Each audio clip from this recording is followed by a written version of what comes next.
নির্বাচন গ্রহণকারী কর্মকর্তা পরিবর্তন এটি একটি একেবারেই স্বাভাবিক বিষয়, কারণ অনেকগুলো কর্মকর্তার বিষয়ে অনেক প্রার্থী আসলে অভিযোগ করে থাকেন।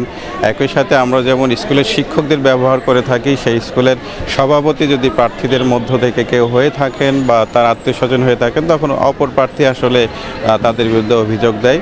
এবং একই সাথে কিছু মানুষের দুর্ঘটনা, অসুস্থতা, এই সকল কারণেও আমাদেরকে পরিবর্তন করতে হয়। সব মিলিয়েই এই পরিবর্তনটি হয়েছে এবং আমরা আশা করি পরিবর্তনটি ইতিবাচক যে নির্বাচন সেই পরিবেশ সৃষ্টিতেই ভূমিকা রাখবে।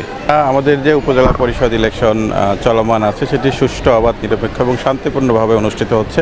আমরা যে সকল ভোট কেন্দ্র ভিজিট করেছি, আমরা কোথাও কোনো ধরনের অ্যানোমালি বা গোলমাল দেখতে পাই নাই। আমাদের ভোটাররা খুবই শান্তিপ্রিয়ভাবে, শান্তিপূর্ণভাবে ভোট দিচ্ছেন এবং আমরা আশা করছি ভোটারদের যে উপস্থিতি সেটি আশাব্যঞ্জক এবং আমাদের প্রার্থীরা যেটি চায় যে তাদের ভোটাররা তাদের ভোট নিরপেক্ষভাবে দিবে এবং সেটি আমরা মনে করি সেটিই হচ্ছে।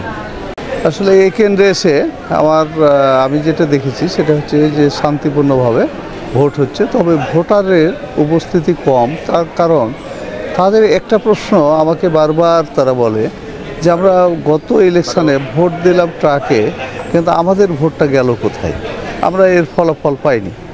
তো এই প্রশ্নের উত্তর আমিও দিতে পারি না আজ পর্যন্ত। এই জন্য ভোটাররা আসলে হতাশ যে আমরা তাহলে ভোট দিয়ে করছি কি। তো সেই সুবাদে আমার মনে হয় যে অনেক লোকজনই এখনও আসে নাই, তবে হয়তো আসবে আশা করি। আর আরেকটা জিনিস যে ধানের মৌসুম, এই সময় পুরুষ মানুষেরা অনেকটাই ধান কাটার তাগিদে তারা বাইরে আছে। তারপর দিয়ে আমরা আশা করি যে আসবে। হ্যাঁ, সংখ্যা তো অবশ্যই আছে। আপনারা হয়তো দেখেছেন গতকালকে আমার সদরের এমপি মহোদয় অদূত বিশ্বাস, তিনি আমার শিবগঞ্জে এসে বিভিন্ন জায়গাতে যেমন চককীর্তি, তিনি ঢালাওভাবে বলছেন যে মোটরসাইকেলে ভোট দেবেন আপনারা। তারপরে তার লোকজন বলতে আসে যে ভোট দিলে অন্য পাত্রে যদি ভোট যায় মোটরসাইকেল ছাড়া আমরা তুলে নিয়ে যাব, আমরা মেরে ফেলবো, ইত্যাদি ইত্যাদি। তাছাড়া বিভিন্নভাবে মোবাইলের মাধ্যমে হুমকি দিচ্ছে, যার ফলে ভোটাররা হতাশ, সেখানে ভয়ভীতি পাচ্ছে এবং আসতেও তারা নারাজ।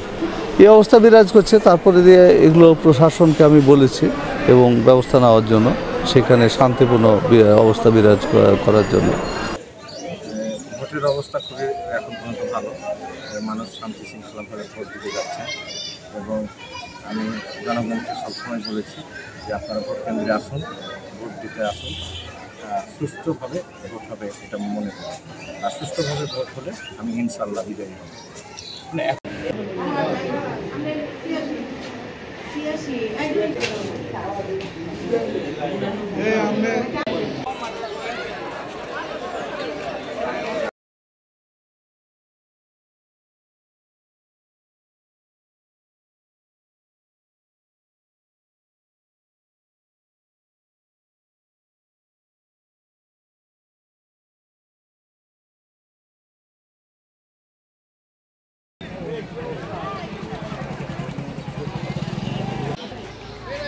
আমি ভিতরে যাই আমি না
ঠিক আছে।